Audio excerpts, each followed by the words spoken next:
तो जोरदार तालियों के साथ एक बार फिर से स्वागत कीजिए केंद्रीय कृषि मंत्री नरेंद्र सिंह तोमर जी का। सर, बातचीत के सिलसिले को शुरू करते हैं और सबसे पहले सवाल यह है कि मध्य प्रदेश में जो बीजेपी की जन आशीर्वाद यात्रा चल रही है उसकी चर्चा तो दिल्ली तक है, कितना आशीर्वाद मिल रहा है जनता का? मैं धन्यवाद देना चाहता हूं कि आपने इस अवसर पर मुझे याद किया। चर्चा की दृष्टि से जन आशीर्वाद यात्रा के बारे में आपने कहा है, तो जन आशीर्वाद यात्रा भारतीय जनता पार्टी और मध्य प्रदेश के लिए नया विषय नहीं है। भारतीय जनता पार्टी निरंतर काम करने वाला राजनीतिक दल है। अगर प्रतिपक्ष में है तो भी अपनी भूमिका का निर्वाह करता है और पक्ष में है तो भी अपनी भूमिका का निर्वाह करता है। अगर हम पक्ष में हैं तो निश्चित रूप से लगातार सेवा, जन कल्याण और विकास के लिए काम करते हैं। चुनाव के समय जन आशीर्वाद यात्रा के माध्यम से जनता के बीच जाकर आशीर्वाद मांगते हैं और अपनी उपलब्धियों को उनके सामने रखते हैं जी। इस बार जन आशीर्वाद यात्रा का कार्यक्रम 5 स्थानों से प्रारंभ हुआ और मैं समझता हूं कि एक लंबा सफर तय किया गया और इस यात्रा में मुझे भी अनेक स्थानों पर जाने का अवसर मिला। तो जन आशीर्वाद यात्रा को छोटे छोटे स्थानों पर भी जिस प्रकार का जनता का समर्थन था, स्नेह था, बड़ी सभाएं थी, छोटी सभाएं थी, स्वागत के कार्यक्रम थे, तो जो लोगों के आंखों में चमक दिखाई दे रही थी उसके आधार पर मैं ये कह सकता हूं ये यात्रा अभूतपूर्व रही है, ऐतिहासिक रही है और जनता का जो समर्थन इस यात्रा के माध्यम से प्रदर्शित हुआ है वह भारतीय जनता पार्टी की जीत को सुनिश्चित करेगा। प्रदेश में 2003 से आपकी सरकार है, आपको लगता है कि इस बार एंटी इनकम्बेंसी एक बड़ा मुद्दा होगा? और हमें तो यह भी जानकारी मिली है कि इस एंटी इनकम्बेंसी से निपटने का जिम्मा आप ही को सौंपा गया है। देखिए, मैं ऐसा नहीं मानता हूं। आमतौर पर एंटी इनकम्बेंसी तब होती है जब सरकार पूरी तरह अकर्मण्य हो, लोगों में परेशानी हो, तो एंटी इनकम्बेंसी सरकार के खिलाफ खड़ी होती है। जैसे 2003 था, 2003 का चुनाव हो रहा था, उस समय कांग्रेस की सरकार थी, तो मध्य प्रदेश में सड़क नहीं थी, बिजली नहीं थी, पीने के पानी का संकट था, पॉलिसी पैरालाइज हो गई थी, खजाना खाली था, भ्रष्टाचार का आलम था। तो निश्चित रूप से हम भी चुनाव लड़ रहे थे, तो एंटी इनकम्बेंसी का फायदा भी मिला और भारतीय जनता पार्टी के समर्थकों ने भी वोट दिया। आज भारतीय जनता पार्टी की सरकार है, लगातार विकास के काम कर रही है। पहले प्रदेश में 5 मेडिकल कॉलेज हुआ करते थे, आज 24 मेडिकल कॉलेज हैं। लाडली बहना जैसी योजना के माध्यम से 1,41,00,000 बहनों के जीवन स्तर को बदलने के लिए लाडली बहना योजना बनाई गई, उसका लाभ भी आम लोगों को मिल रहा है। और बाकी गरीब कल्याण से संबंधित अनेक योजनाएं हैं जिनसे लोग लाभान्वित हो रहे हैं। 2003 में जब हम आए थे तो मध्य प्रदेश में बिजली का उत्पादन 2900 मेगावाट होता था। आज मध्य प्रदेश में भाजपा की सरकार की वजह से 28,000 मेगावाट बिजली का उत्पादन हो रहा है। सिंचाई का जो रकबा था वो उस समय 6 लाख हेक्टेयर था, आज 46 लाख हेक्टेयर में सिंचाई हो रही है और अगले बार 65 लाख हेक्टेयर क्षेत्र में सिंचाई हो, इस लक्ष्य को लेकर भारतीय जनता पार्टी की सरकार काम कर रही है कि देश के जीडीपी में मध्य प्रदेश का योगदान उल्लेखनीय है। एग्रीकल्चर ग्रोथ में मध्य प्रदेश देश में सबसे आगे है। हॉर्टिकल्चर के क्षेत्र में मध्य प्रदेश अच्छी भूमिका निभा रहा है। ऑर्गेनिक फार्मिंग और नेचुरल फार्मिंग की दृष्टि से भी मध्य प्रदेश की भूमिका बहुत अच्छी है। केंद्र सरकार के कार्यक्रम, चाहे वो स्वच्छ भारत अभियान हो, मध्य प्रदेश की भूमिका तो बहुत सी उल्लेखनीय है। सरकारी योजनाएं जब ये और सारे जी। कार्यक्रम ठीक प्रकार से चल रहे हैं और ये जनता से जुड़े हुए हैं तो एंटी इनकम्बेंसी का सवाल खड़ा ही नहीं होता। चलिए, आप आशान्वित हैं कि सरकारी योजनाओं और सरकार के कामकाज के बूते एक बार फिर से आपकी वापसी होगी मध्य प्रदेश में। अब चूंकि ये चुनावी मंच भी है तो आपके कुछ बयानों की भी बात कर लेते हैं। आप बार बार दिग्विजय सिंह को मिस्टर बंटाधार क्यों कहते हैं? आखिर ऐसा क्या कर दिया दिग्विजय सिंह ने? देखिए, सवाल किसी व्यक्ति का नहीं है।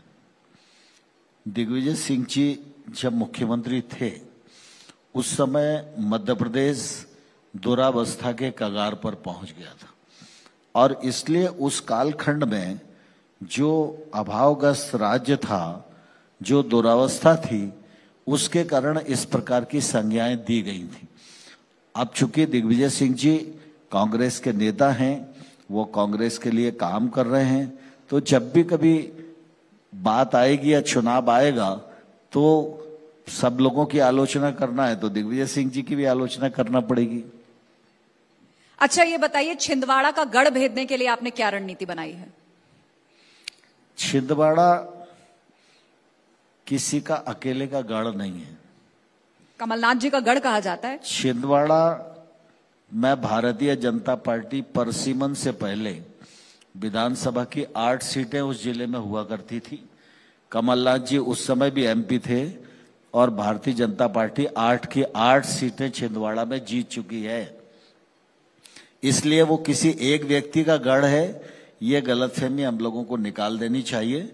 लेकिन मध्य प्रदेश में भारतीय जनता पार्टी छिंदवाड़ा सहित 230 सीटों पर चुनाव लड़ने की तैयारी में है और हमारी कोशिश है कि हम बहुमत वाली सरकार बनाएंगे। इस चुनावी मौसम में बीजेपी की तरफ से एक शब्द का बार बार इस्तेमाल किया जा रहा है और वो है करप्शन नाथ। इस पर क्या कहेंगे आप? स्वाभाविक रूप से कमलनाथ जी बहुत लंबे कालखंड तक केंद्र सरकार में मंत्री रहे। मध्य प्रदेश से उनका रिश्ता सिर्फ तकनीकी रूप से ही था, बाकी मध्य प्रदेश में उनकी कोई भूमिका नहीं थी। लेकिन पिछले दिनों जब वो मुख्यमंत्री के रूप में काम कर रहे थे तो उस समय जिस प्रकार से भ्रष्टाचार का सिलसिला बढ़ा, इसलिए इस प्रकार की संज्ञाएं उन्हें मिलती हैं। अच्छा, ये बताइए, मध्य प्रदेश में सीएम इन वेटिंग कौन है? मध्य प्रदेश में भारतीय जनता पार्टी चुनाव लड़ रही है। भारतीय जनता पार्टी में सामूहिक नेतृत्व का भाव है। सभी कार्यकर्ता, प्रदेश का नेतृत्व, केंद्रीय नेतृत्व के सानिध्य में पूरी शिद्दत के साथ चुनाव लड़ रहा है। यहाँ पर न सीएम का झगड़ा है, न सीएम इन वेटिंग का कोई झगड़ा है। लेकिन यहां पर शिवराज भी हैं और महाराज भी, तालमेल बिठाने में कोई दिक्कत तो नहीं है? मैं समझता हूं भारतीय जनता पार्टी विचार आधारित और कार्यकर्ता आधारित राजनीतिक दल है। जो व्यक्ति विचार से जुड़ेगा और अपने को कार्यकर्ता समझेगा, उसी की स्वीकार्यता इस पार्टी में बनती है। मध्य प्रदेश में चुनाव प्रबंधन की एक महत्वपूर्ण जिम्मेदारी आपको दी गई है, तो बीजेपी को जीत दिलाने के लिए नरेंद्र सिंह तोमर का फॉर्मूला क्या है? मैं भारतीय जनता पार्टी का कार्यकर्ता हूं, इस पर मुझे गर्व है। मैं स्थानीय समिति से लेकर प्रदेश अध्यक्ष तक की भूमिका निर्वाह कर चुका हूं। आज पार्टी ने मुझे केंद्र में भूमिका दी है, लेकिन जब चुनाव का समय है और पार्टी ने मुझे काम सौंपा है कि मैं मध्य प्रदेश में रहकर मध्य प्रदेश की कार्यकर्ताओं का सहयोग करूं और इस चुनाव के युद्ध में अपना योगदान दूं, तो निश्चित रूप से ये मेरे लिए बहुत ही प्रसन्नता का विषय है और मैं काम कर रहा हूं। और मेरी कोशिश है कि सभी कार्यकर्ताओं के साथ जो कार्य हैं उन कार्यों के क्रियान्वयन में समन्वय रहे और हम हर कार्यक्रम का सिलसिलेवार ऐसा क्रियान्वयन करें जो कि हमारी जीत में सहायक हो। चुनाव चाहे विधानसभा के हो या लोकसभा के, महिला वोटर्स पर खास तौर पर फोकस है बीजेपी का। अब देश में महिला आरक्षण की बात हो रही है, प्रदेश में भी आपने लाडली योजना और भी बहुत क्षेत्र में महिलाओं और बच्चियों के लिए योजना चलाई हुई है। अब महिला आरक्षण की बात देश में हो रही है तो उसको लेकर राहुल गांधी ने संसद के अंदर कहा है कि महिला आरक्षण बिल फौरन लागू क्यों नहीं किया जा सकता, नोटबंदी की तरह। इसके लिए परिसीमन का इंतजार क्यों किया जा रहा है? कुछ लोग राजनीतिक क्षेत्र में और कुछ पार्टियां राजनीतिक क्षेत्र में ऐसी होती हैं जिनकी आयु तो बढ़ती है लेकिन उनकी अक्ल का विकास नहीं होता। ऐसे ही भूमिका में आज कुछ राजनीतिक दल और कुछ व्यक्ति हैं। जहां तक बहनों का सवाल है, मैं स्पष्ट करना चाहता हूं कि भारतीय जनता पार्टी और भारतीय संस्कृति, इसमें महिलाओं का स्थान हमेशा ही सम्मान का स्थान रहा है। जहां तक महिला अधिकार, महिला सशक्तिकरण की बात है और महिला आरक्षण की बात है, तो मुझे ध्यान है आज से 25 साल पहले बड़ोदरा में भारतीय जनता पार्टी की राष्ट्रीय कार्य समिति की बैठक हुई थी। हमारी पार्टी की नेता सुषमा स्वराज जी उसमें उपस्थित थी। उन्होंने ये प्रस्ताव पेश किया था कि बहनों को 33% आरक्षण लोकसभा और विधानसभा में मिलना चाहिए। बीजेपी की वर्किंग कमेटी ने उस प्रस्ताव को पास किया। उसके बाद भारतीय जनता पार्टी ने एक समिति बनाई और उस समिति ने विचार करके रिकमेंडेशन किया कि हम लोग विपक्ष में हैं, इसलिए पार्लियामेंट में तो प्रस्ताव पास नहीं कर सकते, लेकिन सिद्धांत रूप में हमने इसे स्वीकार किया है। इसलिए भारतीय जनता पार्टी अपनी जो इकाइयां हैं उस हर इकाई में 33% आरक्षण बहनों को दे। देश की एकमात्र राजनीतिक पार्टी है भारतीय जनता पार्टी जिसमें ये आरक्षण आज भी लागू है। और जब हम इस स्थिति में आए कि हम लोकसभा में इसको पास करा सकें, तो नरेंद्र मोदी जी के दूरदृष्टि वाले नेतृत्व ने बिल पेश किया। सर्वसम्मति से हमने इसको पारित कराया। जिन लोगों ने योगदान किया उन्हें धन्यवाद दिया। जो लोग कांग्रेस सहित इधर उधर की बातें कर रहे हैं, किंतु परंतु लगा रहे हैं, मैं उनको कहना चाहता हूं कि उनको भी सरकार में रहने का अवसर मिला था। उनके समय भी बिल विद्यमान था। वो भी चाहते तो महिलाओं को आरक्षण दे सकते थे, लेकिन न तो उनके नेतृत्व में ताकत थी, न उनकी नीति ऐसी थी और न ही उनकी नियत थी। इसलिए वो चूक गए और मोदी जी नया इतिहास बनाने में सफल रहे। इसी से जुड़ा हुआ अगला सवाल कि नए संसद भवन में जो महिला आरक्षण बिल को लेकर चर्चा हुई और जो शब्द सबसे ज्यादा गूंजा वो था ओबीसी। अब कांग्रेस और उसके कई सहयोगी दल इस आरक्षण के भीतर ओबीसी आरक्षण की मांग कर रहे हैं। मैं कांग्रेस के लोगों से पूछना चाहता हूं, कांग्रेस की सरकार ने भी बिल बनाया था, उस बिल में क्या प्रावधान थे? पहले उस बिल के प्रावधान को वो स्पष्ट करें, तब देश की जनता को गुमराह करने का झूठा प्रयत्न करें। 2024 के लोकसभा चुनाव करीब हैं, तो आपको क्या लगता है, मध्य प्रदेश में विधानसभा चुनाव भी होने वाले हैं, तो क्या ये असेंबली इलेक्शंस और लोकसभा इलेक्शंस दोनों का मुद्दा एक होगा या फिर अलग अलग मुद्दों पर चुनाव लड़े जाएंगे? देखिए, पहले तो मध्य प्रदेश की विधानसभा का चुनाव है और मध्य प्रदेश की विधानसभा के चुनाव में भारतीय जनता पार्टी की राज्य सरकार की जो उपलब्धियां हैं उनको लेकर हम लोग आम जन तक जा रहे हैं। लेकिन हम सब इस बात को भली भांति जानते हैं कि केंद्र सरकार में नरेंद्र मोदी जी की सरकार भी गांव, गरीब, किसान, महिला, दलित और नौजवान के लिए समर्पित है और उनकी सरकार के तमाम सारे कार्यक्रम हैं जिनमें मध्य प्रदेश की सरकार ने क्रियान्वयन करने में अग्रणी भूमिका का निर्वाह किया है और केंद्र और राज्य सरकार दोनों की योजनाओं का लाभ मध्य प्रदेश के नागरिकों को मिला है। इसलिए इस विधानसभा चुनाव में निश्चित रूप से जो समर्थन मिलेगा दोनों सरकार की योजनाओं को मिलेगा और जब 24 में लोकसभा का चुनाव होगा तो हम विधानसभा चुनाव भी जीतेंगे और लोकसभा चुनाव भी जीतेंगे। अब से थोड़ी देर पहले कमलनाथ जी भी हमारे साथ डिजिटली जुड़े थे और वो एक बात कह कर गए हैं। बात सॉफ्ट हिंदुत्व को लेकर जब उनसे सवाल पूछा गया तो उन्होंने कहा कि बीजेपी के लिए जो हिंदुत्व है वो उसके प्रचार का जरिया है। ये देश सनातन का है, सनातन आचार और विचार का नजरिया है। देखिए, सनातन अनंत है। सनातन पहले भी था, आज भी है, आने वाले कल में भी रहेगा।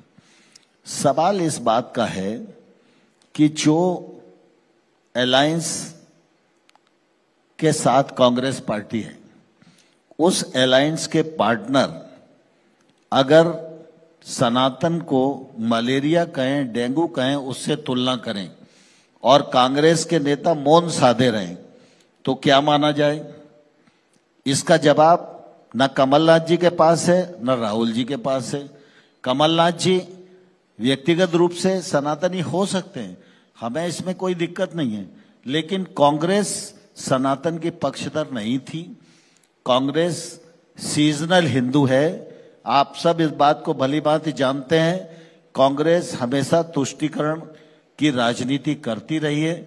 चाहे वो राम मंदिर का विषय आया हो तो यही कांग्रेस पार्टी है जो राम के अस्तित्व के मामले में एफिडेविट कोर्ट में दे रही थी। यही वो कांग्रेस पार्टी है जिसने राम सेतु के मामले में नकार दिया था कि राम सेतु नहीं है। लेकिन जब उन्हें लगता है कि अब चुनाव के लिए हिंदुत्व की जरूरत है तो राहुल गांधी जनेऊ पहनने से नहीं चूकते हैं। तो ये जो सीजनल हिंदुत्व है यह देश के लिए भी खतरनाक है और व्यक्ति के लिए भी खतरनाक है। और देश की जनता है ये सब जानती है और सब जानने के बाद जब मौका आता है तो रिजल्ट देती है। विपक्ष का यह भी आरोप है कि आपने सिर्फ चुनाव में माहौल बनाने के लिए वन नेशन वन इलेक्शन का मुद्दा उछाला। देखिए, हमने वन नेशन वन इलेक्शन की बात अधिकृत रूप से तो कही नहीं, लेकिन वन नेशन और वन इलेक्शन देश के लिए एक आदर्श स्थिति है। प्रधानमंत्री नरेंद्र मोदी जी ने अनेक अवसरों पर देश को आह्वान किया है कि इस पर देश के लोगों ने विचार करना चाहिए, विमर्श करना चाहिए और हम लोग इस पर कैसे आगे बढ़ें, इस दिशा में हम लोगों को चलना चाहिए। और मैं समझता हूं कि वन नेशन वन इलेक्शन हो, वन नेशन वन टैक्स हो और राम मंदिर का सवाल हो, धारा 370 को समाप्त करने का सवाल हो, ये सारे सवाल भारतीय जनता पार्टी के लिए वोट और चुनाव का विषय नहीं है। ये देश से जुड़े हैं, आस्था से जुड़े हैं और हम सब लोगों ने इस समय पर करके भी दिखाया है। अगर कोई दूसरा राजनीतिक दल होता और धारा 370 का मामला बोर्ड से जोड़कर देखता तो हम 2019 से पहले धारा 370 को खत्म करके चुनाव में जाते। अगर राम मंदिर के विषय को आप बोर्ड से जोड़कर भारतीय जनता पार्टी देखती तो हम 2019 के बाद राम मंदिर बने इस बात का प्रयास नहीं करते। हम 2019 से पहले राम मंदिर के विषय को निराकरण करवाने में मदद करते, सहयोग करते और उसके बाद चुनाव में जाते। लेकिन चुनाव होने के बाद धारा 370 को हमने समाप्त किया, राम मंदिर बनने के मार्ग को प्रशस्त किया। ये सारे विषय देश और आस्था के हैं, इनको चुनाव से जोड़कर देखना यही संकीर्ण मानसिकता है और इसी की सजा कांग्रेस को देश भर में मिल रही है। बतौर कृषि मंत्री बहुत सी चुनौतियां हैं मध्य प्रदेश में भी और देश में भी, खास तौर पर तब जबकि कृषि कानून के फायदे आप लोगों ने कहा कि हम किसानों को समझा नहीं पाए और यह कानून वापस लेना पड़ा। सवाल यह भी कि क्या कृषि कानून फिर से लाए जा सकते हैं? भारतीय जनता पार्टी और भारतीय जनता पार्टी की सरकार कृषि और किसान दोनों की समृद्धता के लिए पूरी तरह प्रतिबद्ध है। हमने अनेक योजनाओं के माध्यम से कृषि को भी आगे बढ़ाया है और किसान को भी समृद्धता के पथ पर बढ़ाने का प्रयत्न किया है। हमारी कोशिश थी कि कानून के माध्यम से भी एक बुनियादी सुधार लाया जाए, हम उसमें सफल नहीं हुए, लेकिन कृषि आगे बढ़े और कृषि का योगदान देश के जीडीपी में मजबूती से रहे और हम देश की खाद्य सुरक्षा को भी सुनिश्चित कर पाए। और आज पूरी दुनिया को नरेंद्र मोदी जी के नेतृत्व में जो अपेक्षा खाद्य सुरक्षा की दृष्टि से है वो हमारी कृषि पूरी करने में समर्थ हो, इसके लिए प्रयास जारी रहेगा। और अंत में जाते जाते 2018 में आपने नारा दिया था अब की बार 200 पार, तो इस बार क्या टारगेट लेकर चल रहे हैं आप, मतलब आपकी party BJP? Bharatiya Janata party 230 सीटों पर चुनाव लड़ रही है। बूथ से लेकर राज्य स्तर तक हमने योजना बनाई है, उस योजना को कार्यान्वित कर रहे हैं।